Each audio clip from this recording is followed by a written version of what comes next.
Today on the Topping Show, Matt Walsh goes viral for his take on Trump's tax cuts for tips. You also have white farmer greeted by Zimbabwe community. Suppressors might finally be off the NFA. Texas protects Japanese mini trucks.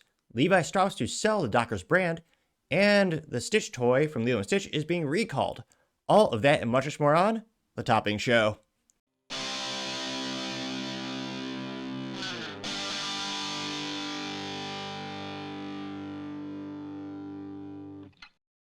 Thank you, everyone, for taking the time to tune in today. Today's episode of the Topping Show is proudly sponsored by Topping Technologies.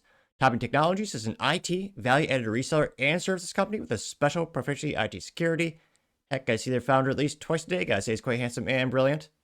He's me, see, that's the joke. If you're an IT leader or business owner, you can reach out to the team at sales@toppingtechnologies.com. Also, still giving away a free Flamethrower with every IT purchase with Picatinny rail adapter, so you can mount it to any standard AR-15 like all awesome accessories can be. Go to toppingtechnologies.com and click the Flamethrower button to learn more and see me shooting a flamethrower. And lastly, trying to get to 5,000 subscribers by the end of the month, so if you can click that button and tell your friends, I would greatly appreciate it.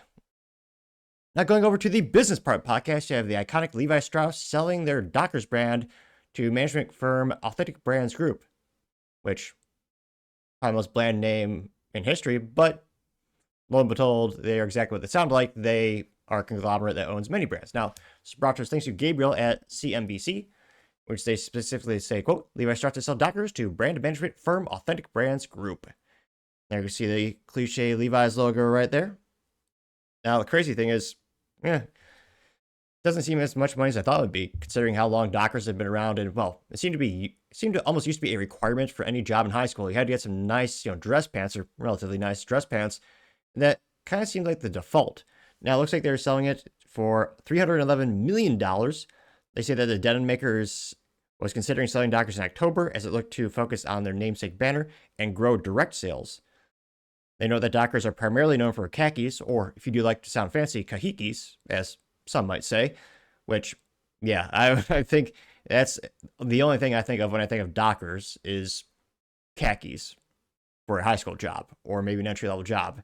That's one of the few good things about corporate America these days is more relaxed dress code. I don't think I've worn, since graduating or, getting promoted from inside tech sales to field sales and starting my own company. Ever since that progression, I've never worn anything except jeans. But I partially digress. Now they say that, quote, under the terms of the deal, Authentic will own Dockers' intellectual property, while Centric Brands will take on operations, handling manufacturing, sourcing, and distribution.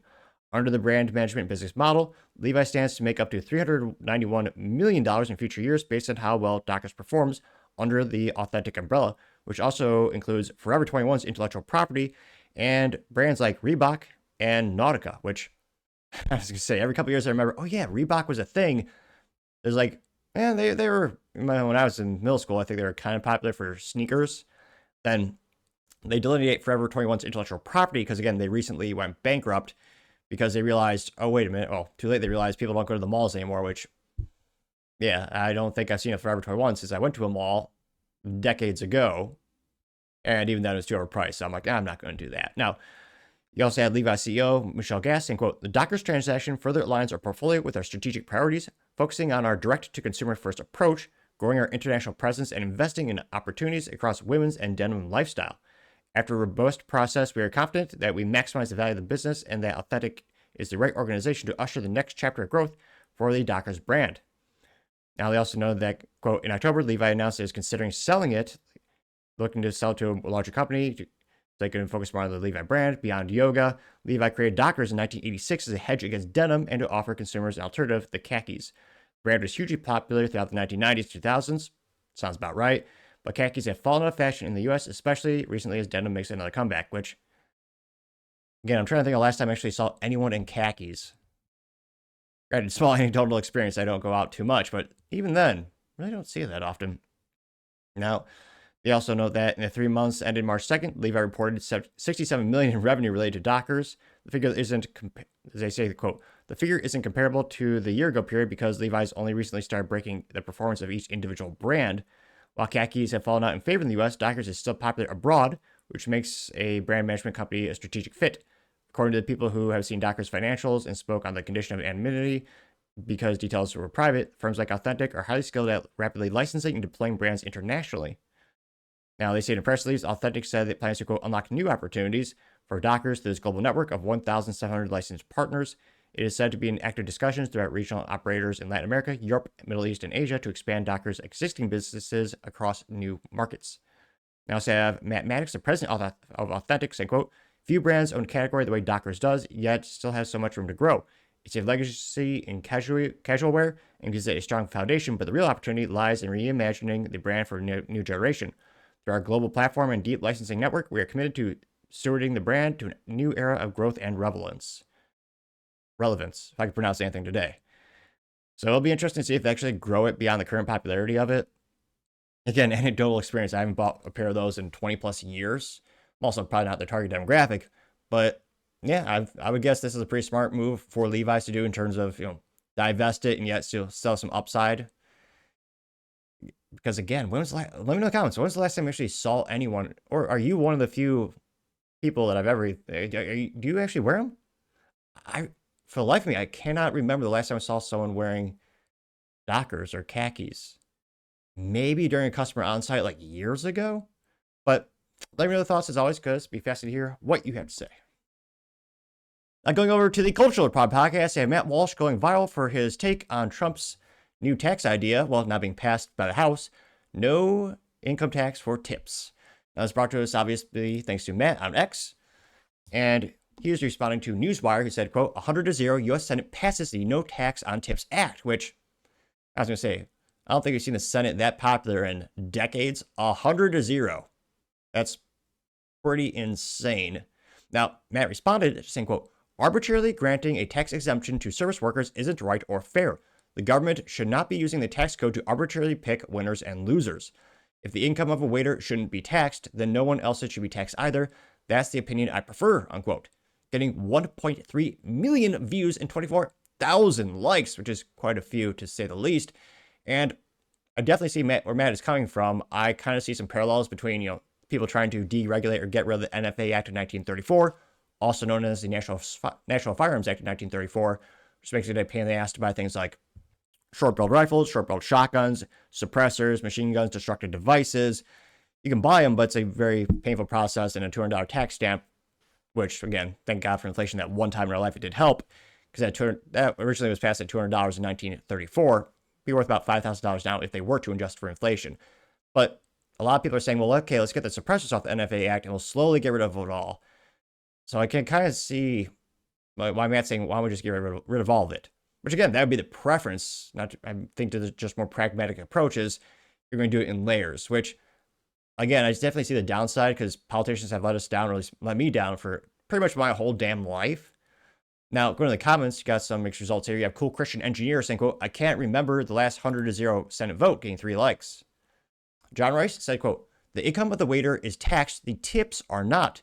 A tip is a gratuity, a gift. Try to keep up, Sir Catholic, getting 685 likes.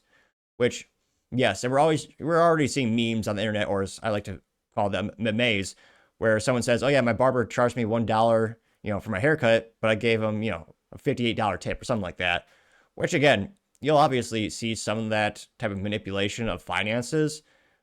It'll be interesting to see how big of an issue that is or isn't. I would also argue that most tips are not being reported in terms of income in the United States, especially if you pay in cash, which, especially the small businesses, I highly recommend only paying them in cash. You also have the fat electrician saying, quote, yes, the, quote, I'm getting effed, so I demand everyone gets effed too, is a fair argument. I guarantee they would sign a bill into law tomorrow abolishing all taxes and people would still bitch. He says, quote, taxes didn't get abolished until I was 50, so everyone else should have to pay taxes until they're 52. Just be fair to me. You don't want taxes. The government just got rid of some. Celebrate the win. You don't let your desire for perfection prevent progress. Getting 4.6 thousand likes. You have Vixum saying, quote, they make less than minimum wage in some cases because of their tips. Their tips should not be taxed as a result. That's the reason why the bill is passed 100-0. Stop being a contrarian for the sake of being contrarian, getting 272 likes, which, I think Matt enjoys being contrarian from time to time, but I don't think that's necessarily his goal in life. You have Captain Anti-Capitalism saying, quote, I agree that no one should be taxed, but in the interim, less taxation is generally preferable to more. Yeah, I agree with that. I got 697. Let's make it 698 likes. We also have Lee Eves saying, quote, "Oh, for crying out loud, any elimination of any taxes for working people is a good thing. Some folks complain about everything," getting 158 likes. Dissident West says, quote, "If you're a blue-collar worker and you work twice as hard for work that actually provides a real service to people, but you make less than some waiters and get zero breaks from the government, stealing all of your hard-earned money, the gift is unanimous. The gift unanimous support is a joke." Sorry, he said getting unanimous support is a joke. Again, click that subscribe button. I have that theory when I first started the show. Barely anyone subscribed or watched. And I stuttered over my words worse than Joe Biden trying to climb upstairs and spoke faster than Ben Shapiro. But as I slowly but surely gain more subscribers, I've become slightly better at speaking. Many would argue just a modicum of improvement, barely anything at all, but statistically, I think an improvement. So if you click that button again, I greatly appreciate it. Johnny Cox says, quote, "What a sloppy straw man. The bill is about taxes on tips, not taxes on income," unquote, getting 158 likes. Anti-Third World says, quote, "Wouldn't this be a step towards doing away with the income tax?" Getting 166 likes. I think a lot of people feel that way. Jacob Henry Bergman says, quote, "Their checks still get taxed, their tips do not. This is already true when it comes to cash tips. So what's the problem here? Americans don't pay enough taxes," unquote, or question mark, getting 103 likes. Kakaya Konkonger says, quote, "Matt Walsh show soon." It's Matt Walsh with the iPad that says add to tip and got 10 likes there. Harvey DM says, quote, "Bad take, homie. I don't work in the service industry, but the tips I give are for individuals and quality of the service they provide, not the government. You're assuming everyone tips," getting 45 likes, which, no, I mean, not everyone tips, but I think most people do tip when they're in that situation where they have an exchange of goods and services. The Truth Man says, quote, "Not only that the no tax on overtime thing just feels gross, but like, quote, we will tax you hard earned money every hour, every day. But if you work yourself to exhaustion, then we won't tax the exhaustion part. They say they should just be, what do you say? They should just shoot for no tax under 100K first," getting 50 likes. Which again, hopefully they just get rid of the taxes altogether, because Lord knows they already take too much from us to make, geez Louise, almost 50% between the federal government and the state government, depending on how much you make. Then if you buy something in Texas, it's 8.25% of your money stolen from you when you buy something because of the sales tax. Then you got alcohol tax, tobacco tax, telecommunications tax. You also have water tax. You have, what else? Capital gains tax, inheritance tax, gasoline tax on federal and state level as well. Like, yeah. If we were to actually do the math and breakdown of every dollar we earn, how much we actually get to keep at the end of the day, it would be utterly sad and depressing. But let me know your thoughts, because as always, be fascinated to hear what you have to say. Other interesting cultural news, you have a white farmer greeted by Zimbabwe and absolutely being beloved. This is brought to us thanks to End Wokeness. And he says, quote, "This is how a white farmer was greeted in Zimbabwe when he returned from forced expropriation by the regime. Turns out starvation isn't popular." It's not about 19 seconds long, but you'll definitely, oh my gosh. We actually found someone who isn't wearing jeans. He might actually be wearing Dockers. Or maybe white jeans. I can't tell from here.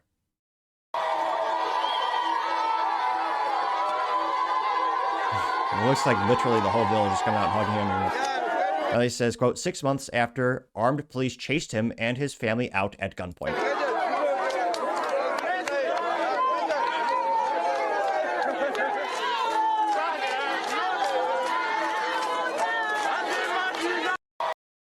They are happy as can be.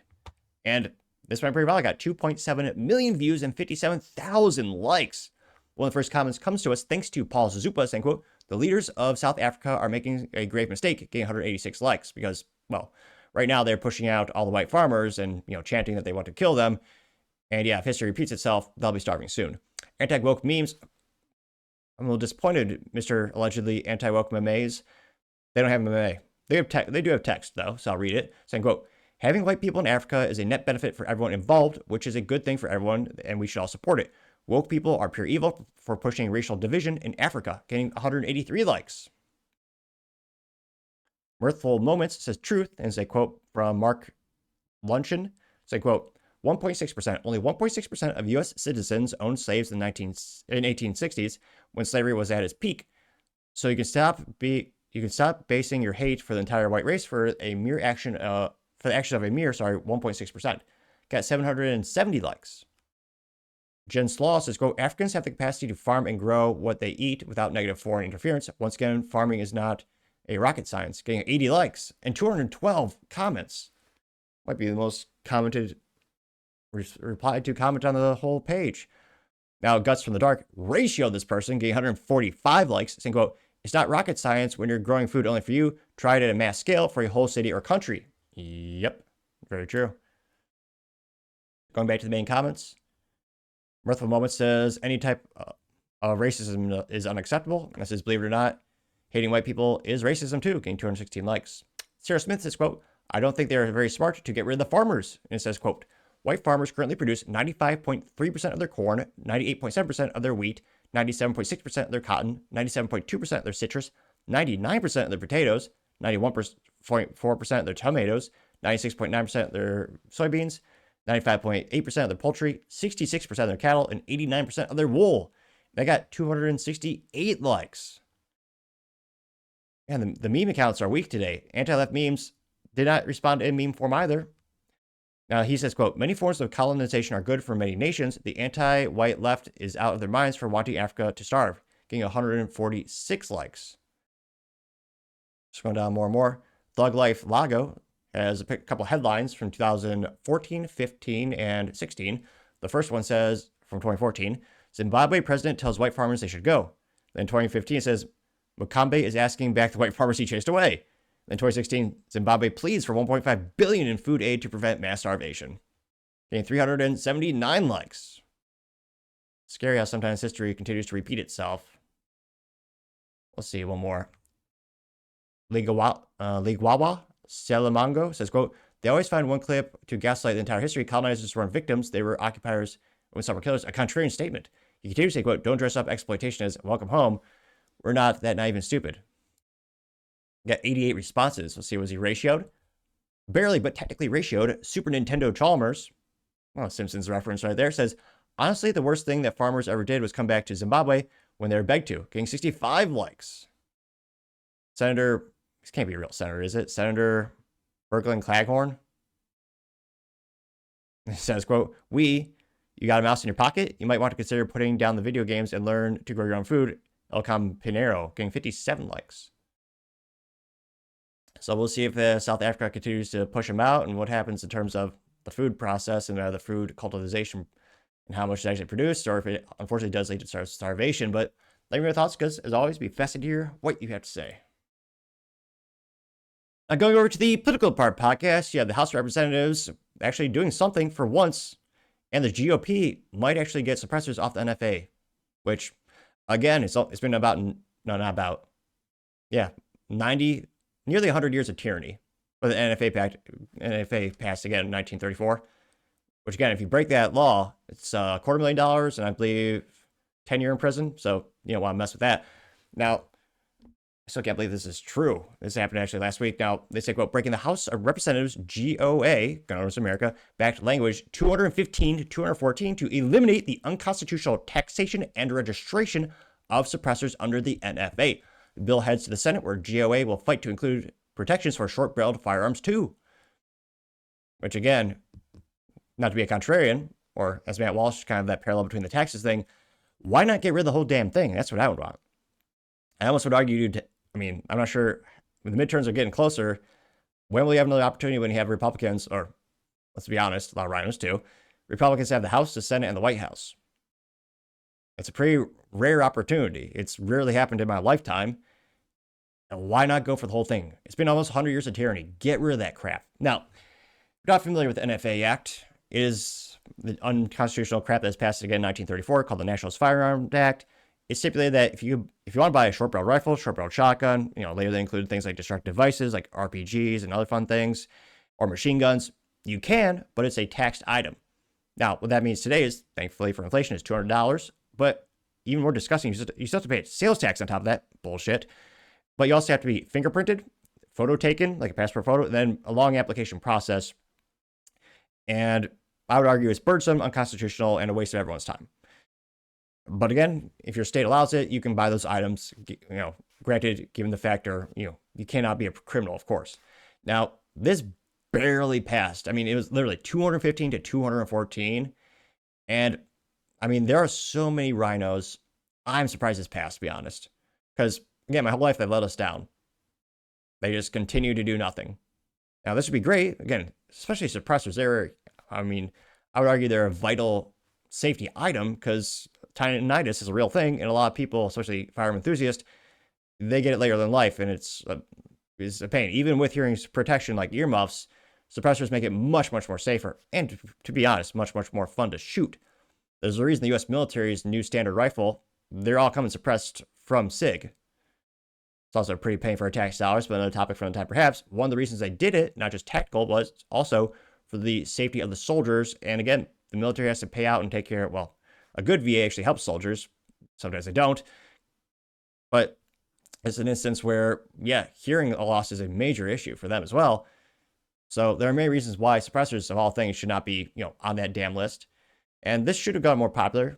And we'll see what happens when it goes to the Senate. But it got about 500,000 views and 7.1 thousand likes. Now, the first comment isn't the number one comment by number of likes, but it's the most handsome comment. It's me, the Topping Show, and I say, quote, "Thank you for doing the things that the NRA should have been doing for years," getting 2 likes, which, yeah, the NRA, that little weasel Wayne LaPierre is finally not the president. So I might actually donate to them someday again. But yeah, the NRA, what a bunch of weasels. They do some great protection in terms of, safeties, tutorials, and courses and stuff like that. But in terms of fighting for gun rights, they are as weak as France, which, again, William LaPierre is a Frenchman. So funny parallel there. I think every once in a while they would do something like, famously, December 12, 2012, the NRA sued the state of Illinois. I know, sorry, I mispronounced it as a slight to the state, but they sued them so they can actually get the good old concealed carry to be accessible to citizens there, which of all the states, you definitely need it in that area. So they sued the state to get that passed. Now, scrolling down, you have Mr. Kaysen, and it says the nays, and screenshots of them getting 203 likes. Composite Man says, quote, "Can we just repeal the whole NFA Act already? Sheesh, getting 276, let's make it 277 likes. Yep. Jewish Libertarian says, quote, "Short is an act much more important than suppressors. All their pistol brace rules are tied to that one." Getting 87 likes, which, yeah, one of the dumbest laws in the United States. If you want a SBR or a short-barreled rifle, you can have it, but again, you have to pay the $200 tax stamp, get fingerprinted, get photo taking, do a long paperwork process. And again, mechanically, it's the same damn gun. It's just shorter, which, at least for marketing, it's a pretty accurate description. Short-barreled rifles. Same thing with short-barreled shotguns. Same function. Barrels just chopped down. Now, you also have Lars Nielsen saying, quote, "The framing for the short act is that it is necessary to prevent the repeat of pistol braces fiasco. This is a very dirty pull by the Biden ATF. Very dirty, getting 45 likes." Which, again, that is also the ATF being, well, probably most comparable to a schoolgirl in terms of maturity and intellect and changing their mind every other day and coercively going after people, destroying people's lives. And, well, I was going to say, if you ever look at the protocols for the ATF, let's just say you better hope you don't have dogs if they knock on your door.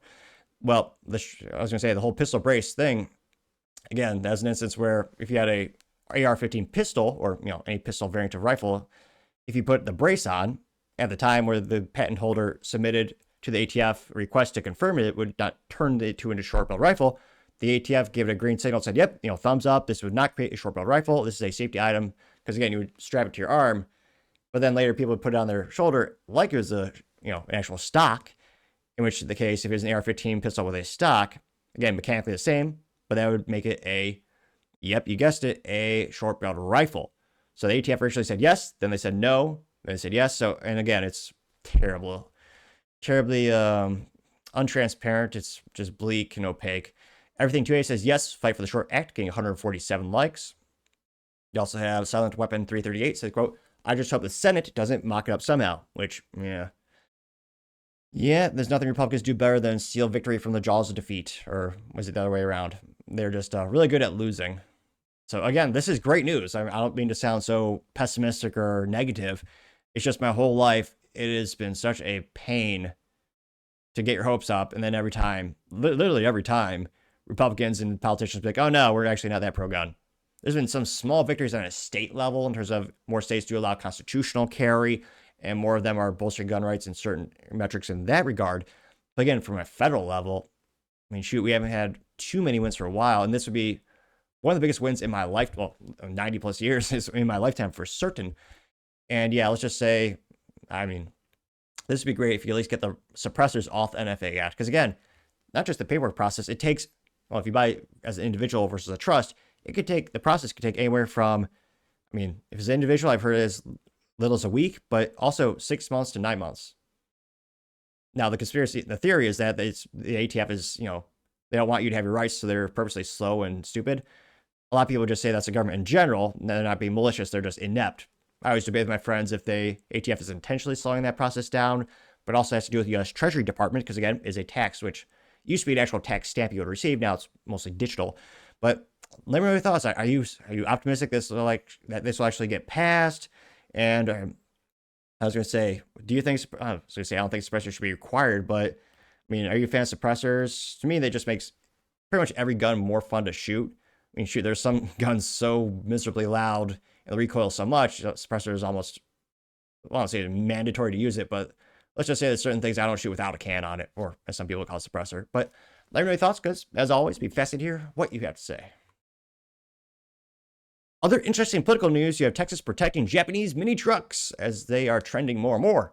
Now, this is brought to us thanks to Motor1.com, specifically Anthony Alanis, and he says, quote, another state just passed a law to protect Japanese mini trucks. Advocates across the country are fighting and winning to align state regulations with federal law. And you can see one of those cute little Honda trucks, which, good marketing, at least for this article. They did put a nice little cowboy hat on it and put the Texas flag in the background.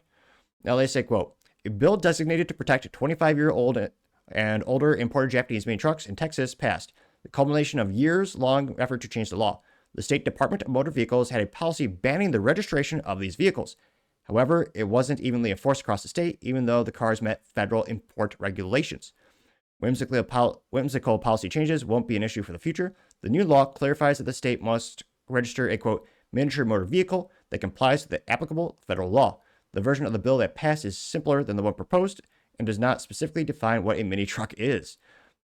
One of the issues surrounding these bite-sized vehicles is a discrepancy between the federal law that allows people to import these vehicles while leaving the rules and regulations related to the registration to the state or department policies. Massachusetts changed the policy last year. The tide began to turn in Texas when David McChristian, the founder of Lone Star Key, a Texas-based advocacy group dedicated to protecting KEI trucks ownership across the country, contacted every single state legislator to reverse the DMV's policy, which I was going to say, that's when you know you're really passionate about someone. You called all those SOBs up, and it worked. The Texas DMV changed its policy in April 2024, but a policy change doesn't change the law. Now, he said, quote, after 2.5 years of hard work, we're thrilled to see our goal achieved with the passage of Bill SB 1816, which codifies the ability to title, register, and operate KEI vehicles in Texas. This is again from McChristian, who wrote in a statement to Motor One. These compact, efficient cars offer a affordable and sustainable option for Texans, and the Texas KEI community is ecstatic. Texas, unquote.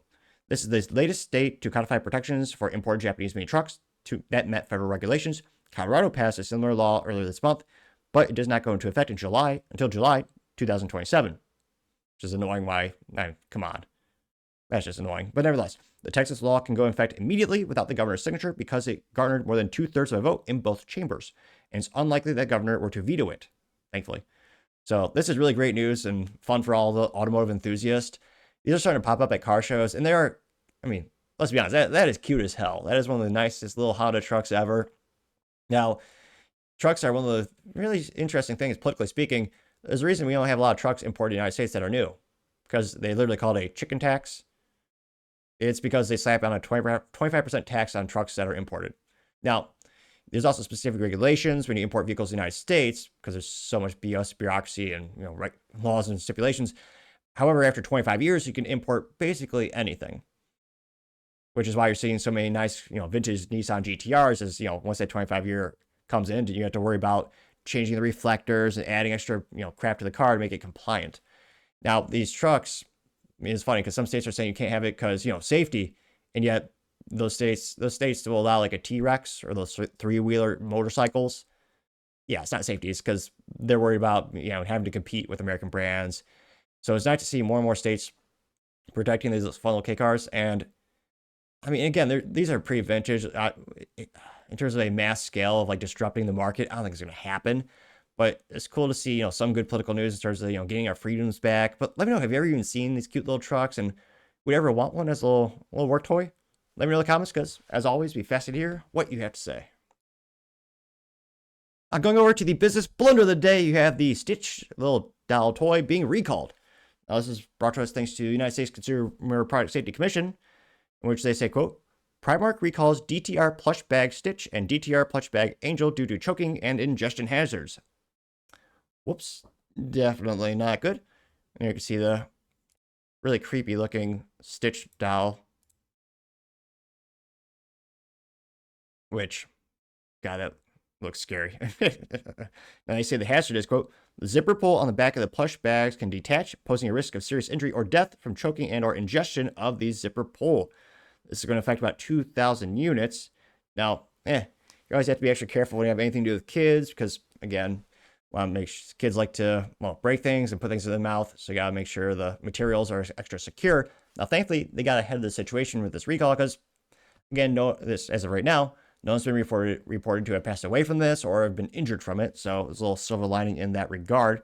Now, they did say that consumers should immediately take the recalled plush bags away from the children, stop using them, return them to Primark store for a full refund in the form of any original payment. These are apparently sold at stores in Florida, Maryland, and Illinois from March 2024 to October 2024 for about $6. They're, of course, manufactured in China, and the recall number is 25-294. Now, it does not actually specify if you have to have your original receipt. Now, granted, given the small dollar amount of this, they probably not going to be too stringent on caring if you're the original purchaser. But again, I was going to say, gotta make sure you're up to if you want to do business in the U.S., we're the most regulated markets on the planet. But if you want to sell stuff, you gotta make sure your stuff is up to snuff, so to say, and abide by the laws. So, gotta say, Primark, you are certainly the business blunder of the day. Thank you, everyone, for taking the time to tune in today. Again, try to get to 5,000 subscribers by the end of the month. So if you click that button, I greatly appreciate it. Also, give me a thumbs up, thumbs down, or comment. It's a great way to give me some additional feedback, letting me know how I can make the show better and better. Lastly, don't forget to take time to tell your family, tell your friends, tell your coworkers, heck, tell your enemies, tell anyone, everyone. Just stay safe and fight the good fight.